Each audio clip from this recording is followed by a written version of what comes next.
to these series of talks from Grace Church Handsworth, and we are looking at the evidence for the resurrection of Jesus.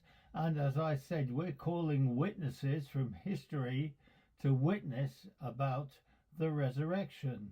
And the next witness I'd like to bring is the witness of the empty tomb.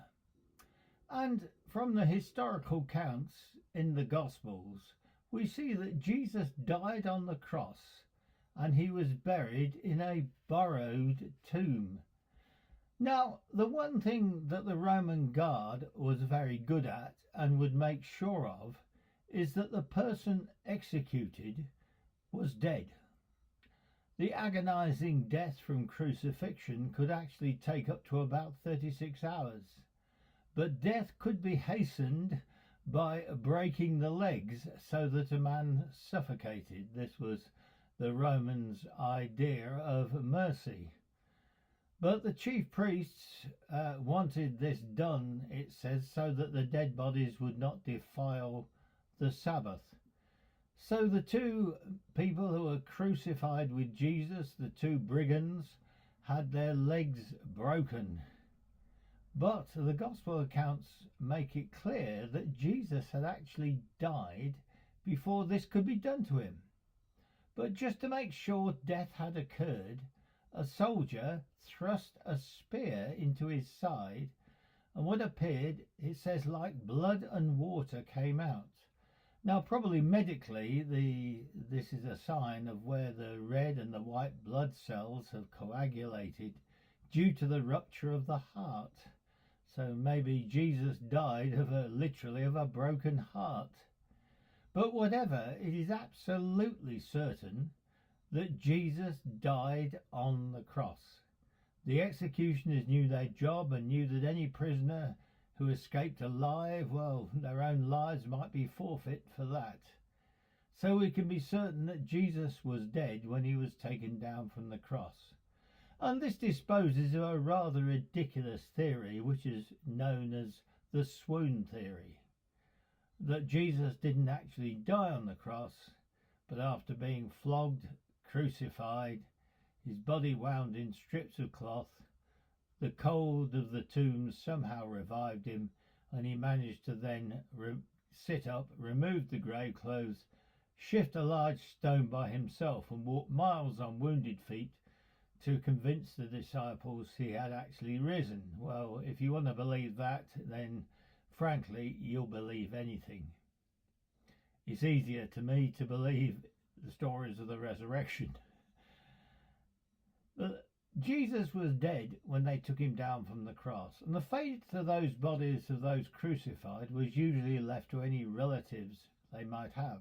Else they were taken away and thrown on the rubbish heap to be eaten by dogs. However, a man named Joseph of Arimathea, a rich man who till now been a secret disciple of Jesus, came forward and asked Pilate for the body of Jesus. And together with Nicodemus, another secret disciple who was a Pharisee, Joseph wrapped up the body and laid it in his own freshly cut tomb. Now, Nicodemus was apparently a very rich man and anointed Jesus' body with a fabulous offering of spices. Maybe this was to assuage the guilt he felt from the way his fellow Jews had treated Jesus. Now, what would happen to such a body? It would be left to rot for a time in the tomb, and then the bones gathered and carefully placed in a box and stored away in a vault. The burial was done in a hurry as the Jewish Sabbath was approaching, and having laid Jesus' body in the tomb, a stone was rolled across the entrance. Now, that's quite normal. You can see tombs like this in the East today, and there is actually a tomb called the Garden Tomb, which is probably not the tomb Jesus was actually laid in, but it's very, very like it. The description is very like it indeed. So it's almost you can say if it's not the actual tomb, it's a replica. Now, one thing Matthew tells us is that the chief priests were worried about the disciples stealing the body. So they therefore went to Pilate and asked for a guard to be placed at the tomb. Now Pilate was quite abrupt. He said, "You have a guard. Make the tomb as secure as you can."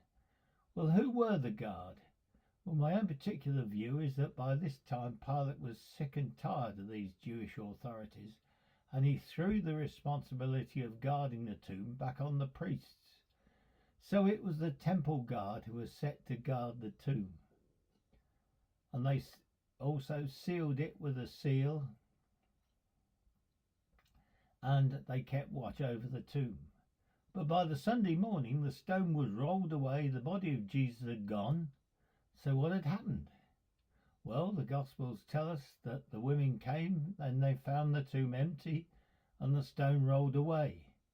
There were angels who told them that Jesus had risen. And it appears that the women went off in two directions to tell the disciples. John tells us that Mary of Magdala went and told Peter and John, who ran to the tomb and found the tomb empty, but the grey clothes were lying there and the napkin which had been round the head of Jesus was lying apart. So what had happened? Well, early in the morning the body of Jesus had risen. It had passed through the burial sheets as a resurrected spiritual body, something more wonderful, something absolutely supernatural. The angel had appeared and rolled the stone away, not to let Jesus out, but to show that Jesus had risen. The angel's appearance terrified the guards, who became paralyzed with fear. The guards then ran off and told the chief priest what had happened. Well, what did they do? Well, to those hardened hearts, of course, belief or even investigation was out of the question. You've got to remember, these men had seen Jesus do astounding miracles, and they'd still refused to believe and were beyond that sort of thing. So the only refuge they had was in lies. And they gave the soldiers a bribe and said, well, say the disciples stole the body while you slept. If the governor finds out, well, we'll talk him round. Was it likely that a bunch of guards would sleep while disciples moved the stone and stole a body? Very unlikely indeed. Now that's quite in character for these Jewish authorities. We see in the early part of Acts when Peter and John healed the man at the beautiful gate. They don't deny the miracle, but they refuse to believe Jesus did it. And all they can say is, stop preaching in this name. Bit like a politician who insists that he is right, even when all the evidence points to the fact that he's wrong. So we are left with the empty tomb and the fact no body was found, which stands as a witness to the resurrection. Now there's just been two objections to this, of course. Firstly is that the disciples went to the wrong tomb. Well, this is pretty preposterous, as the enemies of the new movement would soon have pointed to the right tomb and produced the body of Jesus. So that can be ruled out straight away. Or secondly, the disciples did in fact somehow steal the body and fake the story of the resurrection. But this doesn't stand up to reason, as the disciples had no reason whatsoever to carry on without Jesus. There were many other messianic movements around at the time, probably about 16, I think it's been estimated, in the first century, and each of them came to an end with the death of the so-called Messiah. Either that or they picked another leader who was to be the Messiah. So if the disciples were going to carry on with the movement, they might have picked Peter or James, the brother of the Lord, to carry on as leader. No one ever said that the Messiah had been raised from the dead, especially a Messiah who had suffered the death that the Jews thought was the most shameful there was, crucifixion, dying under the curse of God. I mean, we see the two on the road to Emmaus saying, well, we thought that, we hoped that Jesus was going to be the one to redeem Israel, but he was crucified. I mean, that ruled him out from being the Messiah in Jewish thought. Those disciples had absolutely nothing to gain and everything to lose by carrying on the lie that Jesus had been raised from the dead. An interesting thing that the American Chuck Colson, who was involved in the Watergate scandal and spent some time in prison for his involvement, he later became a Christian, and he actually said if the disciples had been faking it, then someone would have given way under the persecution and said what had happened, because he'd seen that happen in Watergate. You know, when people had their livelihoods and their actual liberty threatened, oh yes, they quickly started telling the truth and told the story. But none of the disciples gave way. Everybody said that Jesus had risen from the dead. No one had any other explanation. And the only real explanation for the empty tomb and what followed is that Jesus had actually risen from the dead. And we'll have a look at what the disciples said next time.